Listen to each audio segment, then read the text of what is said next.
Hello everyone, welcome to my YouTube channel commerce with Gungun. तो आज हम मैक्रो इकोनॉमिक्स का चैप्टर नंबर 2 का रिवीजन करने वाले हैं, जिसका नाम है राष्ट्रीय आय का लेखांकन यानी कि नेशनल इनकम। ये हमारा सबसे इम्पॉर्टेंट चैप्टर भी है और ये बच्चों को थोड़ा डिफिकल्ट भी लगता है क्योंकि इसमें न्यूमेरिकल और फार्मूलाज हैं। तो स्टार्ट करते हैं इस लेक्चर को। Let's get started. तो इसमें सबसे पहले हमारे एनसीईआरटी में टॉपिक आता है वस्तुओं का वर्गीकरण, यानी कि कौन कौन सी वस्तुएं होती है। तो वस्तुओं का वर्गीकरण दो प्रकार से किया गया है, एक तो है हमारी अंतिम वस्तु और एक है मध्यवर्ती वस्तुएं। अंतिम वस्तुओं के अंदर आती है हमारी दो वस्तुएं और आ जाती है, उपभोग वस्तुएं और पूंजीगत वस्तुएं। पहले हम जान लेते हैं कि उपभोग वस्तु में कौन सी आती है। तो उपभोग वस्तु में आती है टिकाऊ वस्तुएं और गैर टिकाऊ वस्तुएं। आप अपने जो एग्जाम में प्रेजेंटेशन है वो ऐसे आप फ्लो चार्ट बना के करेंगे तो आपके आंसर बहुत ही बेहतर दिखेंगे। तो यहाँ पे हम जान लेते हैं कि उपभोग वस्तुएं क्या होती है। तो ये वस्तुएं सीधे तौर पर मानवीय आवश्यकताओं को संतुष्ट करती है, इसलिए अधिकांश वस्तुओं को सीधी मांग होती है। यानी कि जो उपभोक्ता वस्तुओं का उपभोग करता है वो क्या कहलाती है, उपभोग वस्तुएं। पूंजीगत वस्तुएं यानी कि जो लंबे समय तक हमारे काम आती है।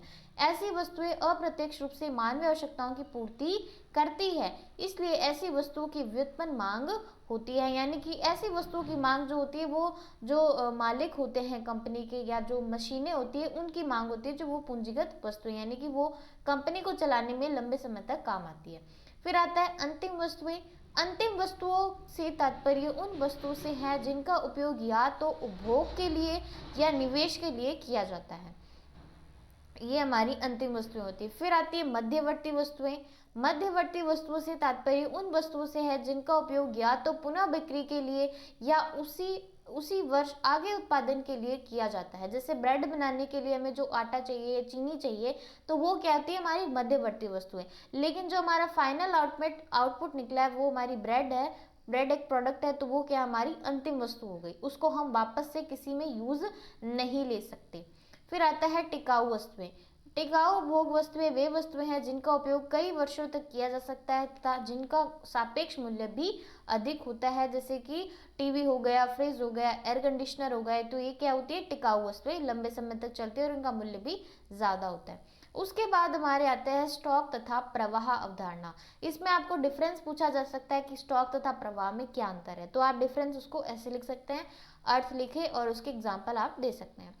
तो स्टॉक की परिभाषा किसी निश्चित समय पर की जाती है, यानी कि स्टॉक की जो हमारी मतलब उसको कैसे मापा जा सकता है, तो एक पर्टिकुलर पॉइंट ऑफ टाइम पे स्टॉक को मापा जाता है, इसका एक निश्चित समय होता है। तो यह एक स्थिर अवधारणा है, अतः स्टॉक का समय काल नहीं होता। इसके एग्जाम्पल के अंदर कौन कौन से, जैसे 31/3/22 तक भारत की जनसंख्या कितनी है ना, और दिल्ली में मारुति कारों की कुल संख्या पॉइंट ऑफ टाइम पे कितनी है, मुद्रा आपूर्ति, प्रचलन में मुद्रा कितनी, और राष्ट्रीय संपदा और भंडारित गेहूं की मात्रा, यानी कि हमारे पास गेहूं का कितना स्टॉक है। तो ये हमारे इसके एग्जाम्पल हो गए। फिर आता है प्रवाह। प्रवाह यानी फ्लो। प्रवाह को एक समय अवधि के लिए परिभाषित किया जाता है, यानी कि इसका हम मेजरमेंट कैसे करते हैं, measurement over period of time पे, यानी कि इसका मेजरमेंट हम एक साल में कितने हमारे जैसे इनकम हुई, तो ये हमारी क्या है, प्रवाह है। यह एक गत्यात्मक अवधारणा है, प्रवाह का समय काल होता है। इसके एग्जाम्पल क्या है, जैसे कि 2022 के दौरान जन्मों की संख्या, यानी कि पूरे 2022 के पूरे साल में कितने जन्म हुए, तो उनकी संख्या। जनवरी 2023 के दौरान निर्मित मारुति कारें, यानी कि 2000 पूरे साल 2023 में कितनी मारुति कारें निर्मित हुई। धन का व्यय या लेन देन, राष्ट्रीय आय कितनी थी हमारे इस साल, और उत्पादित गेहूं की मात्रा। तो ये क्या है, प्रवाह है। फिर हमारा most important and most asked question in board exam, वो क्या है, आय का वर्तुल प्रवाह। ये मैंने जब प्रीवियस ईयर क्वेश्चन का एनालिसिस किया था, मॉडल पेपर देखे थे, सप्लीमेंट्री क्वेश्चन पेपर देखे, तो इसमें ये वाला जो टॉपिक है वो सब में पूछा जा रहा है और इस बार भी ये संभावना है कि ये आ सकता है हमारे पेपर में। तो आय का वर्तुल प्रवाह को देखते हैं कैसे लिखेंगे। पहले तो आपको ये डायग्राम बनाना है, फिर उसको आपको इस डायग्राम को एक्सप्लेन करना है। कैसे करेंगे, जैसे कि फर्म, इसमें कितने क्षेत्र होते हैं, दो क्षेत्र, फर्म या उत्पाद क्षेत्र और परिवार या पारिवारिक क्षेत्र।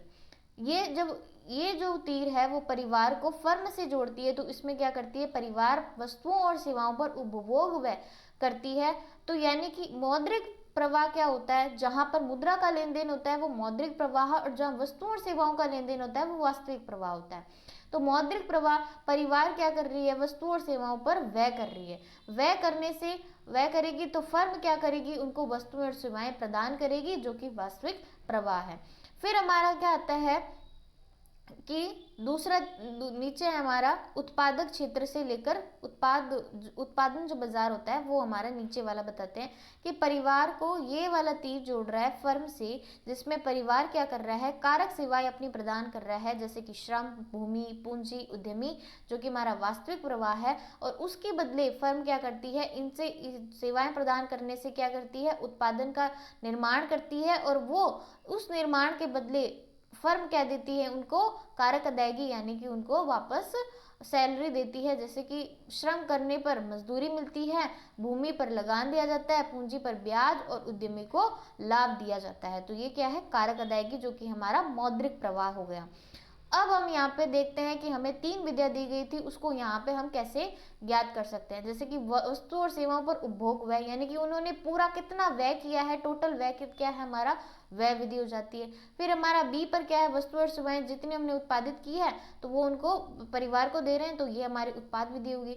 फिर हमारी आय विधि क्या है, परिवार फर्म क्या दे रही है, परिवार को आय दे रही है, तो वो हमारी आय विधि हो जाती है। तो यहाँ पर हम लिख देंगे चित्र, सरल अर्थव्यवस्था में आय का वर्तुल प्रवाह। फिर आता है मॉडल की मान्यताएं, यानी कि इसमें क्या क्या मान्यताएं होनी चाहिए, एजम्पशन ऑफ द मॉडल। अर्थव्यवस्था में केवल 2 क्षेत्र होते हैं, कौन कौन से, परिवार क्षेत्र तथा उत्पाद क्षेत्र पाए जाते हैं। सेकेंड, हमारा परिवार क्षेत्र अपनी समस्त आय को उपभोग पर व्यय करता है, यानी कि यहाँ पर कोई भी बचत नहीं है, जितना उन्होंने कमाया है उतना ही वो क्या करते हैं, खर्च कर देते हैं, इसलिए इसमें कोई बचत नहीं होती है। तीसरा पॉइंट क्या है, घरेलू अर्थव्यवस्था एक बंद अर्थव्यवस्था होती है, अर्थात इसमें कोई आयात और निर्यात नहीं होता है, जितना उत्पादन किया है वो परिवार के पास आता है। फिर फोर्थ पॉइंट है, घरेलू अर्थव्यवस्था में कोई सरकार नहीं होती, यानी कि इसमें कोई सरकार का हस्तक्षेप नहीं होता है। फिर आती है राष्ट्रीय आय की गणना की विधियां। राष्ट्रीय आय की गणना की विधियां कौन सी है, पहली उत्पाद तथा मूल्य वर्धित विधि, यानी कि वैल्यू एडेड मेथड या प्रोडक्शन मेथड। फिर आता है व्यय विधि, एक्सपेंसेस मेथड, और आय विधि, इनकम मेथड। तो उत्पाद तथा मूल्य वर्धित विधि क्या है कि हमने जितना भी उत्पादन किया है उसके कुल योग को हम क्या कह देते हैं, वस्तुओं और सेवाओं का जितना उत्पादन हमने किया है उसके कुल योग को हम कह देते हैं उत्पाद विधि। तो जीडीपी बराबर अर्थव्यवस्था के सभी फर्मों के सकल मूल्य वर्धित का योग। ये हमारे एनसीईआरटी बुक में फॉर्मूला दिया गया था, जो मैंने यहाँ पे लिखा है, जीडीपी बराबर सिग्मा एन आई बराबर, सिग्मा का मतलब है योग, जी वी यानी कि वैल्यू एडेड जो हमारा प्रोडक्ट है वो। तो ये क्या है हमारी जीडीपी एमपी, यानी कि gross domestic product at market price.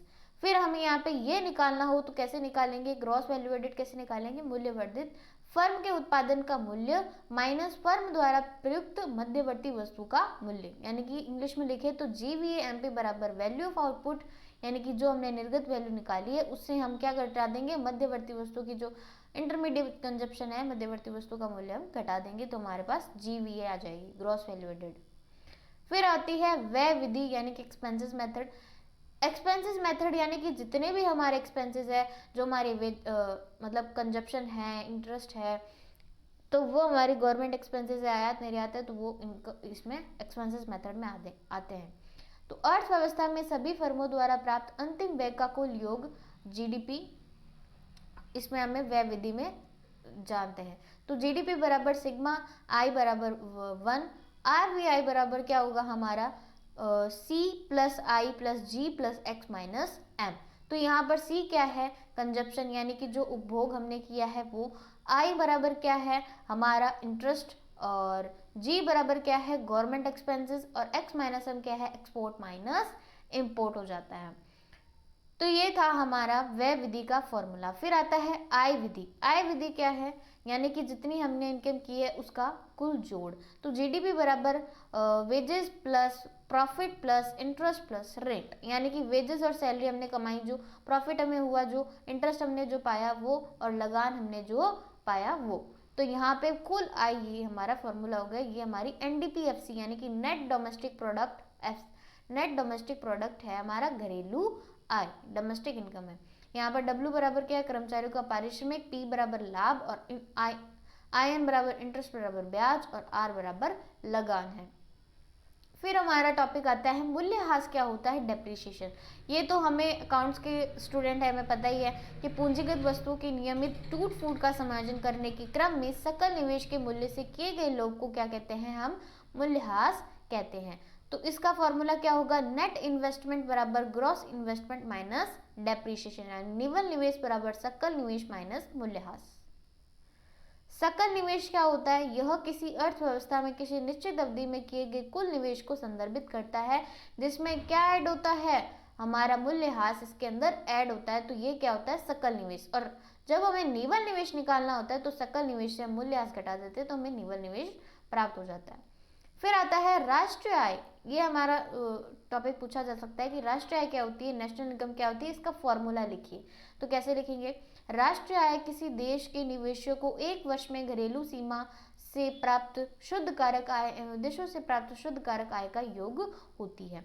अब आपको मान लो कि आपको फॉर्मूला याद है और आपको ये लिखना नहीं आ रहा, तो आप कैसे लिखेंगे, आप इस फॉर्मूले को बनाकर ही यहाँ पे लिख सकते हैं। मैं भी ऐसे ही करती थी, इस फॉर्मूले से बनाकर यहाँ पर लिख देती थी। कैसे कि राष्ट्रीय आय क्या है, देश के निवेशों की यानी कि हमारी घरेलू आय, एक वर्ष में घरेलू सीमा में प्राप्त शुद्ध कारक आय यानी कि फैक्टर कॉस्ट पे है तो शुद्ध कारक आय में आय एवं विदेशों से प्राप्त शुद्ध कारक आय का क्या है, योग होती है। तो वो हमारी क्या हो जाती है, नेशनल इनकम। हमारा ये यहाँ पे लिख भी गया और यहाँ पे फॉर्मूला भी बन गया। तो एनएनपीएफसी बराबर एनडीपीएफसी प्लस एनएफआई, राष्ट्रीय आय बराबर घरेलू आय प्लस विदेशों से प्राप्त शुद्ध कारक आय।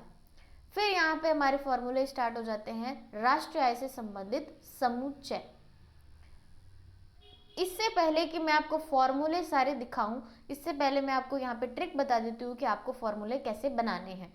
तो अगर आपको ग्रॉस से नेट की तरफ जाना है तो आपको माइनस करना होगा डेप्रीशिएशन, और अगर नेट से ग्रॉस की तरफ आना है तो आपको प्लस करना होगा डेप्रीशिएशन। और फिर आता है नेशनल से आपको डोमेस्टिक की तरफ जाना है यानी कि घरेलू की तरफ जाना है, तो हमें जो है net factor income from abroad क्या करनी होगी, माइनस करनी होगी। और अगर हमें डोमेस्टिक से नेशनल की तरफ जाना है यानी कि हमने नेशनल इनकम निकालनी है, तो हमें क्या करना, प्लस करना होगा net factor income from abroad. फिर आता है एमपी यानी कि मार्केट प्राइस से हमें फैक्टर कॉस्ट की तरफ जाना है, तो हमें माइनस करना होगा एनआईटी यानी कि नेट इनडायरेक्ट टैक्स। और अगर हमें फैक्टर कॉस्ट मार्केट प्राइस पर जाना है तो हमें नेट इनडायरेक्ट टैक्स क्या करना पड़ेगा, प्लस करना पड़ेगा।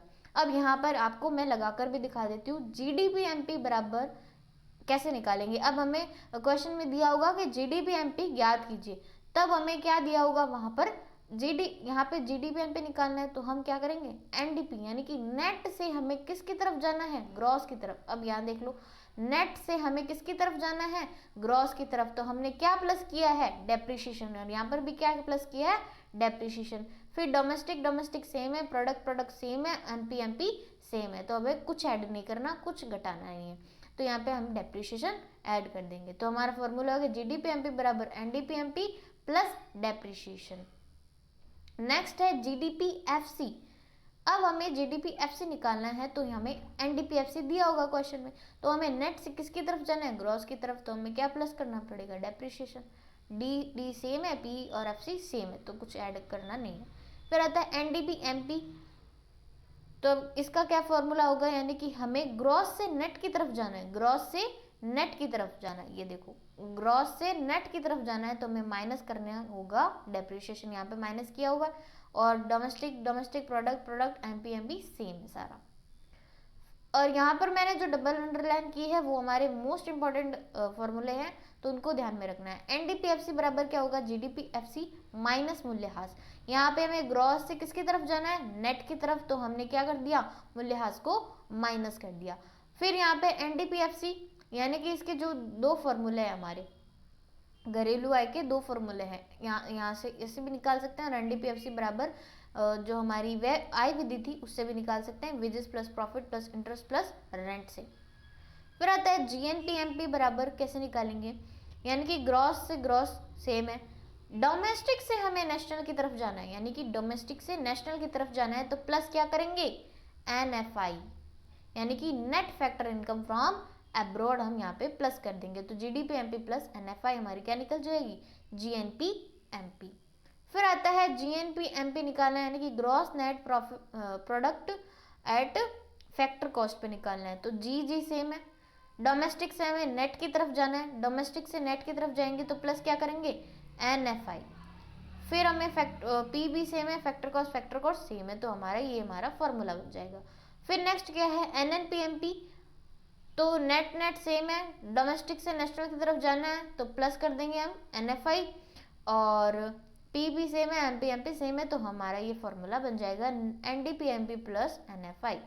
फिर आता है एनएनपीएमपी, राष्ट्रीय आय का फॉर्मूला क्या हो जाएगा, एनडीपी, नेट सेम है, डोमेस्टिक से नेशनल की तरफ जाना है, डोमेस्टिक से नेशनल की तरफ जाएंगे तो हमें एनएफआई ऐड करना है, हमने यहाँ पे ऐड कर दिया है। फिर हमारे जो न्यूमेरिकल क्वेश्चन आएंगे उसमें यहाँ पे पूछा जाएगा नेट इनडायरेक्ट टैक्स कैलकुलेट करेंगे, कैसे कैलकुलेट करेंगे, एनआईटी आईटी माइनस सब्सिडी यानी कि इनडायरेक्ट टैक्स माइनस सब्सिडी यानी उपदान। फिर हमें नेट एक्सपोर्ट निकालना है, तो कैसे निकालेंगे, एक्सपोर्ट माइनस इंपोर्ट करके निकाल सकते हैं। फिर आता है निवल राष्ट्रीय आय, कैसे हम कैलकुलेट करते हैं, सकल राष्ट्रीय उत्पाद माइनस मूल्यह्रास से। फिर पूछा जाता है कि घरेलू आय कौन सी है, तो एनडीपीएफसी जो हम लिखते हैं उसको हम घरेलू आय डोमेस्टिक इनकम कहते हैं, और एनएनपीएफसी कहते हैं राष्ट्रीय आय नेशनल इनकम, यानी कि दोनों ही फैक्टर कॉस्ट पे है। फिर आता है राष्ट्रीय प्रयोज्य आय यानी कि नेशनल डिस्पोजेबल इनकम क्या होती है, तो राष्ट्रीय प्रयोज्य आय किसी देश की बाजार कीमत पर उस शुद्ध आय से है जो उस देश को खर्च करने के लिए उपलब्ध होती है।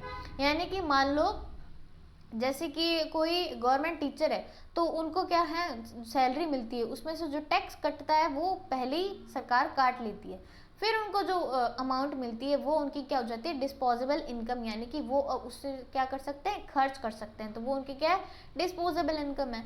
किसी देश की राष्ट्रीय प्रयोज्य आय उस देश की राष्ट्रीय आय, शुद्ध अप्रत्यक्ष कर तथा शेष विश्व से प्राप्त शुद्ध चालू हस्तांतरण आय का जोड़ होती है। इसका फॉर्मूला क्या है, राष्ट्रीय प्रयोज्य आय बाजार कीमतों पर निवल राष्ट्रीय उत्पाद प्लस शेष विश्व के दूसरों देशों से प्राप्त अन्य चालू अंतरण।